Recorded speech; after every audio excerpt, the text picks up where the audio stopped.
Hello Palians and welcome back to my channel. I hope you're all enjoying the update and maybe you've got your hands on a new plushie. Today I wanted to talk to you about the building blocks and the pavers that have been added into the game in update 0.180. If you are a decorator, these are going to be a game changer for you as they allow you to be super creative with your builds and make some freestanding structures, which is something we have not seen in the game until now. If you're a little bit nervous about these, maybe you think that they're a little bit daunting and you're not sure how to use them, hopefully today's video will help you get to grips with everything you need to know. I do have a build ideas video also in the pipeline, so stay tuned for that one as well. So you better like and also subscribe if you want to see that video too. Without further ado, let's get into all the details you need to know. So firstly, if you still haven't managed to get your hands on these items, you'll want to head to City Hall to buy your building blocks. If you go to the cash register there and then scroll down past the building add-ons, you will find the recipes for both the wooden building blocks and also the stone ones. These are all pretty reasonably priced, between 100 and 400 gold. To purchase the paths, you'll need to head over to Badru's stand, which is located on the farm, and purchase the paver recipes from there. There are 6 different kinds and they all cost 1,000 each. Once you've purchased your recipes, the next comes to crafting, obviously.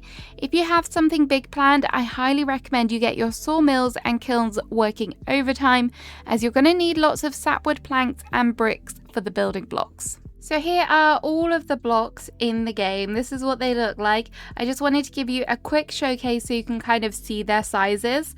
The first one is the floor one. This comes in wood. They all come in both varieties. They're all kind of the same. There is a few different little kind of tiny little details that are slightly different. The floor one is actually kind of the size of 4 of the in-game grids, which gives you a nice size for reference. And then you have the pillar, you have the wall divider, then you have a ramp, a little block and a big block. This is very big. I haven't quite got my head around how big this is yet, and I'm not sure how I'm going to use it, but yeah, there you go. And then here are the wood ones. As you can see, the pillar is kind of different. It kind of has this fluted kind of accent piece to it, and I quite like that. I like the way that it looks when you stack them as well. And then you have the divider, the ramp again, and the blocks for the wood as well. This little wood block, one of my favorite things out of everything. I love it, and I think it's very versatile as well. You don't just have to use it for building. So let's see what you can actually do with them. So the building blocks do work like any other kind of piece of furniture. However, there are a few little differences. They actually do have snap points. So as you can see, that snap kind of snaps in there, and then you can kind of snap things onto it as well. You can, like with the normal furniture, you can kind of take them off the grid just by pressing the Z or whatever keybind you have, and then you get to kind of ignore the grid and have the free placement. However, I would suggest using the grid for these because it's easier to kind of snap things in place and then you know exactly where they are.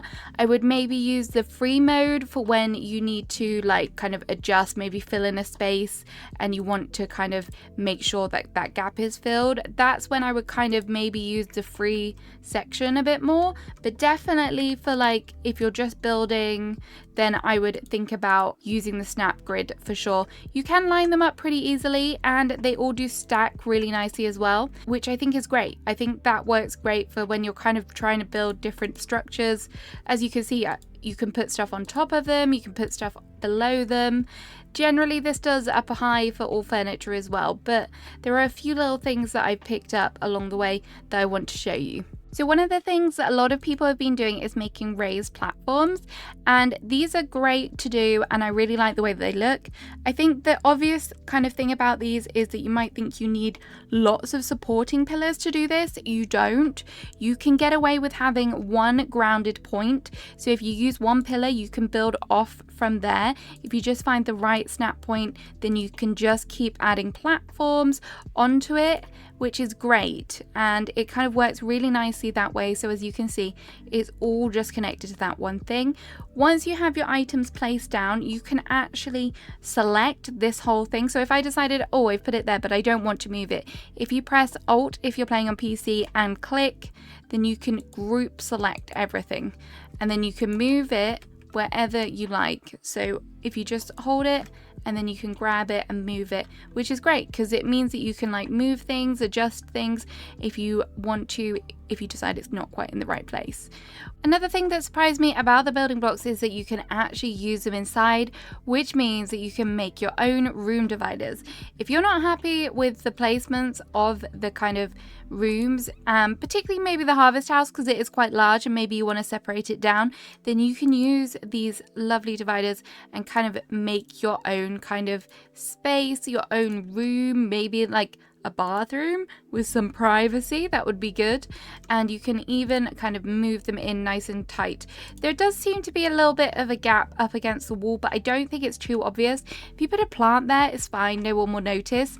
And these do get better because you can actually place things on them. So you can place shelves, you could place lights if you wanted to, you could even have things hanging off them. I would love to see like a whole kind of bookshelf, like section area, just with like cute little kind of books, knickknacks, maybe even like great for a kitchen area where you could display all of the many bottles that we have in the game. So it would be like this and it would just look really cute. And you could obviously build them out as well. So if you wanted to intersect them to make it feel a little bit like more kind of put together, then you could move it in like that and give it a bit of like a sidewall. You could do it better than that, a lot better than that, but you get what I'm trying to say. Basically, you can use them indoors. They look wonderful. They do also attach to the walls if you wanted them to. I'm not sure exactly how you would go with that. Maybe it'll add some nice depth to your walls if you wanted to. Maybe you want this design on your wall. That works fine as well. So those are the wall dividers. What about the floors? Maybe this has already got you thinking, hang on a minute, can I put the floors on the walls? Well, yes, you can. I'm just going to take you upstairs. I don't know where this tree has come from. I don't remember planting that, but hey. But this, I made this kind of like floating garden. This I want to be my library. And I was like, I want something here because we were talking on stream and I was like, I'm not sure what I'm going to do with this giant loft space. So this is actually all of the floor pieces. So those are wooden ones, but these you can attach onto the wall. And then, as I said earlier, you can build off from them. So this is just what I did. I just kept going and going and going. Word of advice, I did make a bit of a boo-boo. I started building this up and then I went into H mode and changed this wall. There was a window on this wall and I was like, I don't want that anymore. That will destroy everything you've built. So if you do decide to do this and then you go into H mode and you change, everything will fall down and be returned to your inventory. I know members of the community have been using this technique to kind of fill out this whole area. I know there's been a little bit of chatter about people who are disappointed that this wasn't a full floor, but that works. Or you could do like Mia Loaded. We visited her on stream and she's created like a little bedroom nook up here. How cute is that? So you can use the room dividers, attach them onto the floors themselves. It just looks so cute and I would love to see different takes on this. I know people have also placed the floors in the rafters of the ceiling of the Grand Harvest House, so you can really be very creative with them. So another question which I got asked was, so you can put things on top of them, can you hang things below them? Yes, you can. So if you wanted to do this kind of design in your grand hall, your Grand Harvest House, then you can have lights coming down as well, which is really nice. I think it's great that you can kind of have it both ways. You can have things on top and below, and I think it works wonderfully. And you might also be thinking about, what about the exterior of your house? Well, yes, you can attach them onto that as well. So as you can see, it won't go onto the kind of bottom siding, but anything from this line up, you should be able to attach. So if you wanted to make your own porch, if you wanted to kind of have an extension onto your house, then you can definitely do that as well.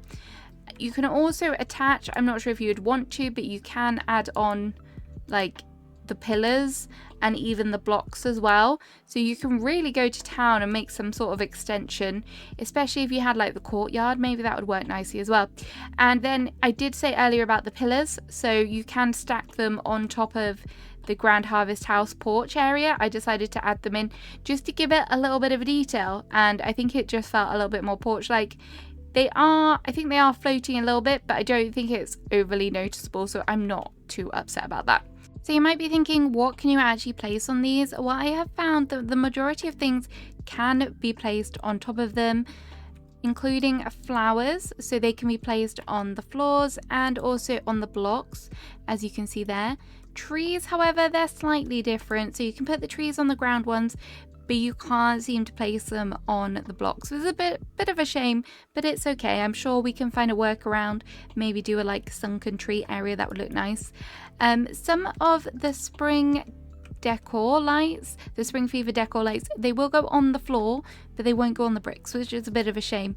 But generally, everything that I've found does kind of work. These ones, again, they work on the floor, but they don't work on here, which is a shame because I was trying to mess around with the build and it didn't quite work. But I found a way to make it work.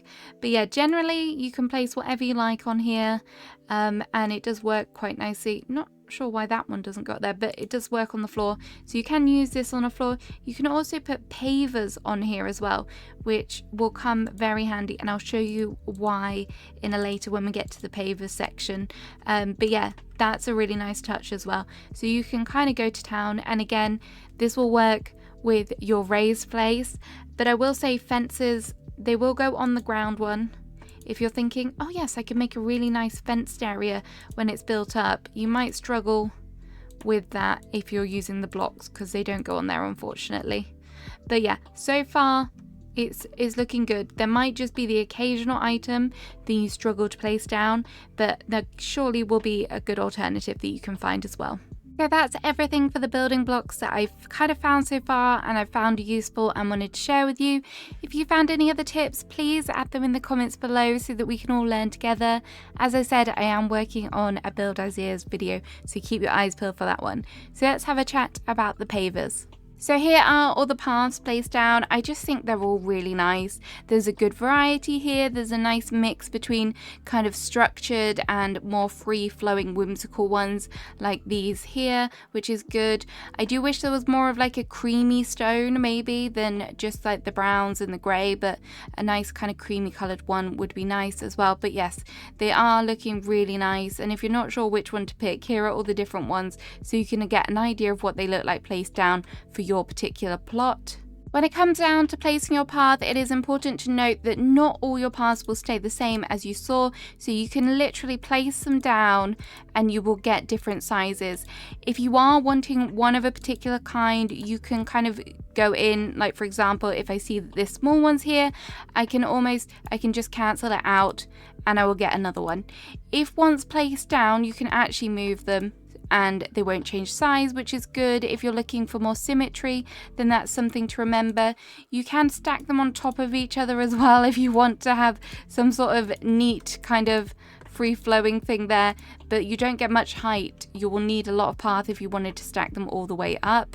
You can also place the paths inside if you want to, and because you can place stuff on top of them, if you wanted to, you could use them as more of like a little kind of accent piece, as a little kind of like section if you've got a nice area. And you could also put them on shelves, which is wild. I think they're kind of, particularly these ones, they kind of look like a little kind of wood slate plate, you know, think all like folksy weddings and candles in the middle. I just think that's a really nice decor piece as well. But one of my favorite things that I've been doing with these planks and these pavers is actually making like stairs. I know we've known about this trick for quite a while, but if you put your paver down and then you can stack it up and raise it so you get the illusion of it being a staircase.